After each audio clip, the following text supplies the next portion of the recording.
বাংলাদেশের আকাশে যেন এক নক্ষত্রের পতন। বিদায় নিলেন বাংলাদেশ জাতীয়তাবাদী দলের চেয়ারপারসন ও দেশের তিনবারের প্রধানমন্ত্রী বেগম খালেদা জিয়া। শোকের এই আবহে থমকে গেছে ক্রীড়াঙ্গনও। খালেদা জিয়ার মৃত্যুতে গভীর শোক জানিয়েছে দেশের সর্ববৃহৎ দুই ক্রীড়া সংগঠন বিসিবি ও বাফুফে। আবেগঘন পোস্ট করেছেন সাবেক অধিনায়ক সাকিব আল হাসান, মাশরাফি বিন মুর্তজা, মোহাম্মদ আশরাফুল, জাতীয় ফুটবল দলের অধিনায়ক জামাল ভুঁইয়া সহ ক্রীড়াঙ্গনের অন্যান্য তারকারা।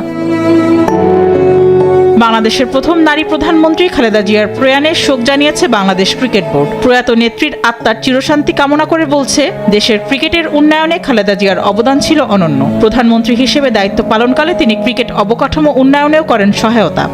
বাংলাদেশ ক্রিকেট দলের সাবেক অধিনায়ক মাশরাফি বিন মুর্তজা খালেদা জিয়ার মৃত্যুতে শোক প্রকাশ করে জিয়ার পরিবারকে জানান সমবেদনা। তামিম ইকবাল এক শোক বার্তায় জানান, দেশের একজন দৃঢ় নেতৃত্বের প্রতীককে হারিয়েছে জাতি।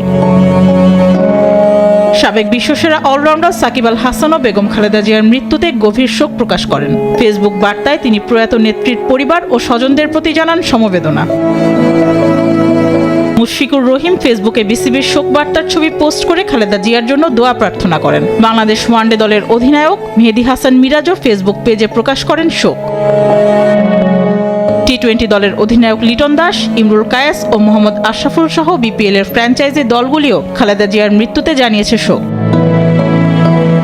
খালেদা জিয়ার মৃত্যুতে শোকাহত ফুটবল অঙ্গনও। বাংলাদেশ ফুটবল ফেডারেশন বলছে, তার নেতৃত্ব ও সংগ্রামের দৃষ্টান্ত চিরকাল অম্লান থাকবে। নিজের ভেরিফাইড ফেসবুকে এক পোস্টে খালেদা জিয়ার মৃত্যুতে শোক প্রকাশ করেন জাতীয় ফুটবল দলের অধিনায়ক জামাল ভুঁইয়া। মঙ্গলবার ভোর ৬টায় রাজধানীর এভারকেয়ার হাসপাতালে চিকিৎসাধীন অবস্থায় মারা যান সাবেক প্রধানমন্ত্রী খালেদা জিয়া।